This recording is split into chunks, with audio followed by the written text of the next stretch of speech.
1457년 왕의 시신이 강물에 버려졌습니다. 아무도 거두지 않았습니다. 손대는 자는 삼족을 멸한다는 명령이 내려졌기 때문입니다.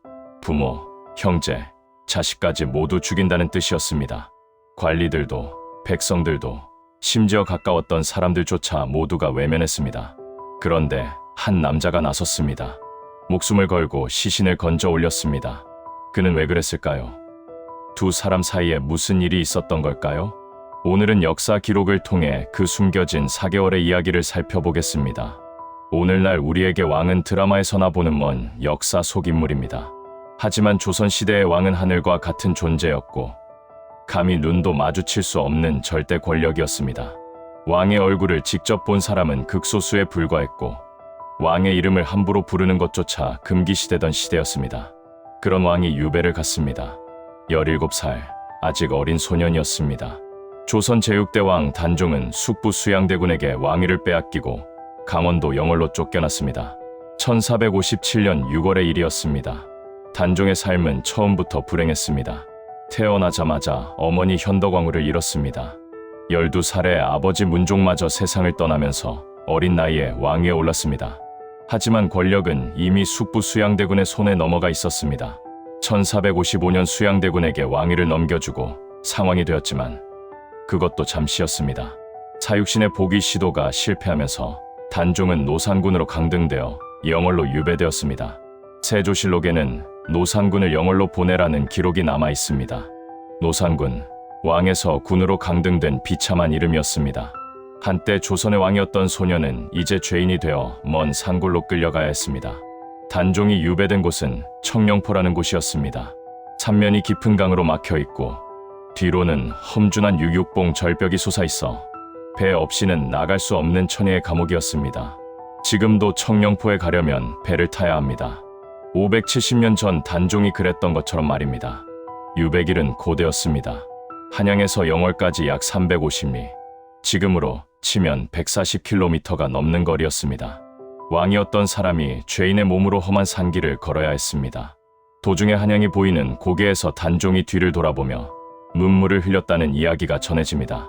그 고개의 이름이 배일치, 한양을 등지고 절을 했다는 뜻입니다. 이곳에 한 남자가 있었습니다.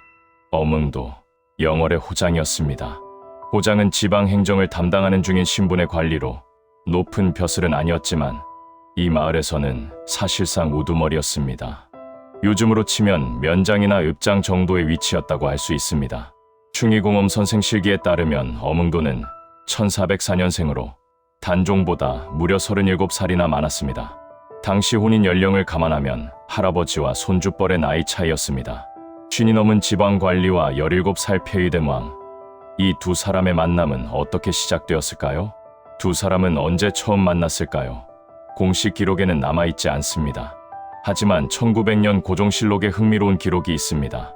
어문도의 후손 엄주호가 올린 상소문입니다. 이 상소문에는 조상 대대로 전해 내려온 이야기가 담겨 있었습니다. 상소문에 따르면 단종이 청령포에 유배된 지 한참이 지난 어느 날 밤의 일이었습니다. 단종은 꿈을 꾸었습니다. 죽은 신하들이 나타났습니다. 성삼문, 박팽년, 이계, 하위지, 유응부, 유성원, 자신을 위해 목숨을 바친 사육신이었습니다. 불과 몇 달 전 그들은 단종을 다시 왕위에 올리려다 발각되어 처참하게 죽임을 당했습니다. 능지처참, 몸이 6조각으로 찢어지는 형벌이었습니다. 꿈에서 깬 단종은 슬픔을 참을 수 없었습니다. 자신 때문에 죽은 사람들, 자신을 지키려다 멸문지화를 당한 가문들, 그 무게가 17살 소년의 어깨를 짓눌렀습니다. 단종은 울음을 터뜨렸습니다. 깊은 밤, 청령포에 흐느끼는 소리가 울려 퍼졌습니다. 그때 산마루에 있던 어문도가 그 소리를 들었습니다. 누군가 울고 있었습니다. 소리를 따라갔습니다. 그리고 만났습니다. 홀로 울고 있는 소년 왕을. 달빛 아래 하얀 옷을 입은 소년이 어깨를 들썩이며 울고 있었습니다. 우연이었습니다. 울음소리를 따라간 것뿐이었습니다. 하지만 그 우연이 두 사람의 운명을 바꾸어 놓았습니다. 그날 밤 두 사람 사이에 어떤 대화가 오갔는지는 알 수 없습니다. 하지만 그 이후로 어문도는 단종의 곁을 지키기 시작했습니다. 청령포에서 단종은 약 2달을 보냈습니다. 기록에 따르면 그해 여름 홍수가 나서 서강이 범람했고 청령포가 물에 잠기면서 단종은 영월 관하의 객사인 관풍원으로 옮겨졌습니다. 총 유배 기간은 약 4개월, 6월부터 10월까지였습니다. 이 4개월 동안 두 사람 사이에 무슨 일이 있었을까요? 공식 기록에는 거의 남아있지 않습니다. 역사는 승자의 기록이기 때문입니다. 세조 입장에서 폐위된 왕의 일상 따위는 기록할 가치가 없었던 것입니다. 오히려 기록하지 않는 것이 정치적으로 유리했습니다. 하지만 후대의 기록들과 지역에 전해 내려오는 이야기들은 조금씩 그 시간을 전합니다. 어몽도는 유배지를 관리하는 보수주인으로서 단종의 일거수일투족을 감시해야 하는 위치에 있었습니다. 조정에서는 단종의 동향을 보고하라고 압박했을 것입니다. 하지만 그는 감시자가 아닌 보호자가 되어갔습니다. 영화 왕과 사는 남자는 이 시기를 상상력으로 재구성합니다. 단종이 마을 아이들에게 글을 가르쳐 주었다고, 왕이었던 사람이 산골 아이들의 선생님이 되었다고 그립니다. 어몽도가 마을 사람들과 함께 단종에게 따뜻한 밥을 지어다 주고 단종이 처음으로 평범한 일상을 경험했다고 그립니다.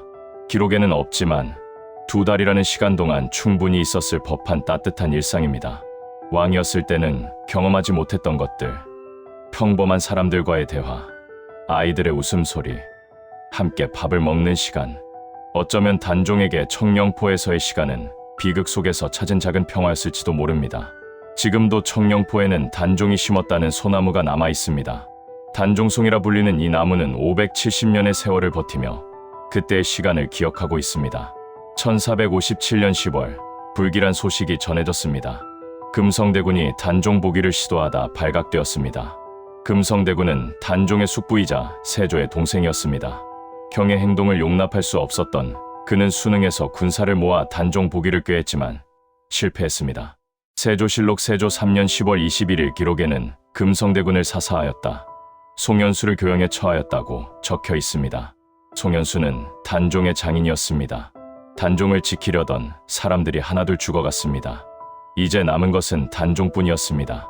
그리고 한양에서 사람이 왔습니다. 금부도사 왕방연이었습니다. 그의 손에는 세조가 내린 사약이 들려 있었습니다. 공식 기록은 이렇게 적혀 있습니다. 노산이 이를 듣고 스스로 목을 메어 죽었다. 자살이라는 것입니다. 하지만 240년 뒤 숙종은 전혀 다른 이야기를 했습니다. 숙종 25년 1699년 숙종실록에 따르면 금부도사가 단종 앞에서 머뭇거리며 제대로 입을 떼지 못했습니다. 사약을 내려야 하는데 차마 어린 왕에게 그 말을 할 수가 없었던 것입니다. 그때 단종의 시중을 들던 공생 하나가 나섰습니다. 차마 하지 못할 발을 제가 하겠습니다. 그리고 단종은 9구멍에서 피를 쏟으며 죽었다고 합니다. 자살이 아니라 타살이었던 것입니다. 17살 소녀는 그렇게 비참하게 세상을 떠났습니다. 숙종은 그 공생의 신원을 밝히라고 명했지만 신하들은 덮어두시는 것이 좋겠습니다 라고 진언했고 숙종도 이를 받아들였습니다. 진실은 그렇게 역사 속에 묻혔습니다. 단종이 죽자 명령이 내려왔습니다. 시신을 거두는 자는 삼족을 멸한다. 본인만 죽는 것이 아니라 부모, 형제, 자식까지 모두 죽인다는 뜻이었습니다. 아무도 나서지 않았습니다. 영의정도, 판서도, 그 누구도 나서지 않았습니다. 관리들도, 백성들도 모두 외면했고 왕이었던 사람의 시신은 강물에 버려져 둥둥 떠내려갔습니다. 왕이었던 사람이 이렇게 버려지다니 어몽도는 참을 수 없었습니다. 4개월 동안 곁에서 지켜본 소년이었습니다. 울음소리를 따라 만난 그 아이였습니다. 그날 밤 그는 몰래 강으로 갔습니다. 시신을 건져 올려 지게에 지고 눈 덮인 산을 올랐습니다.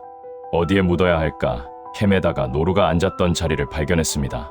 눈이 녹아 있었습니다. 거기가 따뜻해 보였습니다. 그곳에 단종을 묻고 곡을 하고 관을 준비해 장사를 지냈습니다. 중종실록 중종 11년 기록에는 어몽도라는 자가 가서 곡을 하고 관을 준비해 장사를 지냈다고 전합니다.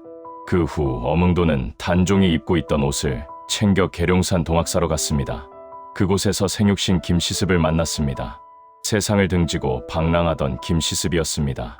두 사람은 함께 단을 쌓고 초원제를 올렸습니다. 전하, 이제 편히 쉬십시오.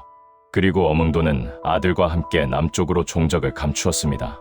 어몽도의 후손들은 숨어 살아야 했습니다. 발각되면 삼족이 멸해지기 때문이었습니다. 어떤 기록에는 엄씨 성을 버리고 다른 성을 썼다고도 전합니다. 240년이라는 긴 세월이 흘렀습니다. 그 세월 동안 후손들은 조상의 이야기를 입에서 입으로 전하며 숨죽여 살았습니다. 1669년 현종 때 송시열이 건의했습니다. 어몽도의 후손을 찾아 등용하십시오.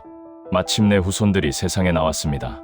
1698년 숙종은 단종을 복권시키고 노상군이 아닌 단종이라는 시호를 내렸으며 무덤에 장릉이라는 이름을 붙였습니다. 어몽도가 급하게 묻었던 그 무덤이 왕릉이 된 것입니다. 1733년 영조는 어몽도의 후손들에게 군역과 자벽을 면제해주는 완문을 내렸습니다. 1877년 고종은 어몽도에게 충의공이라는 시호를 내렸습니다. 굳세고 충성스럽다는 뜻이었습니다. 중인 출신의 지방 아전이 정승급 대우를 받게 된 것입니다. 흥미로운 점이 있습니다. 수양대군의 후손들이 왕위를 이었는데 그들은 오히려 수양대군이 아닌 단종을 기렸고 어몽도를 칭송했습니다. 계유정난은 성공한 쿠데타였지만 민심을 얻지 못했기 때문입니다. 권력은 얻었지만 역사의 평가는 얻지 못한 것입니다. 사람들은 수양대군의 성공보다 단종의 비극을 기억했습니다. 그리고 모두가 외면할 때 홀로 나선 한 사람을 기억했습니다. 어몽도의 후손들은 지금도 살아 있습니다. 영월엄씨 충의공파로 이어져 내려오고 있습니다. 히말라야 14절을 완등한 산악인 어몽길, 가수이자 배우 엄정화, 원로 배우 엄행란, 그리고 배우 유아인의 본명 어몽씨까지 모두 어몽도의 후손입니다. 2019년에는 영월엄씨 충의공계 종친회가 1733년 병조에서 내린 고문서를 국립중앙도서관에 기탁하기도 했습니다. 570년 전 울음소리를 따라 산마루를 올랐던 한 남자, 그의 피는 지금도 흐르고 있습니다. 모두가 외면할 때 한 사람이 나서면 역사가 바뀝니다. 그것이 어몽도가 우리에게 남긴 이야기입니다. 이런 역사 이야기가 더 궁금하시다면 구독과 좋아요 부탁드립니다.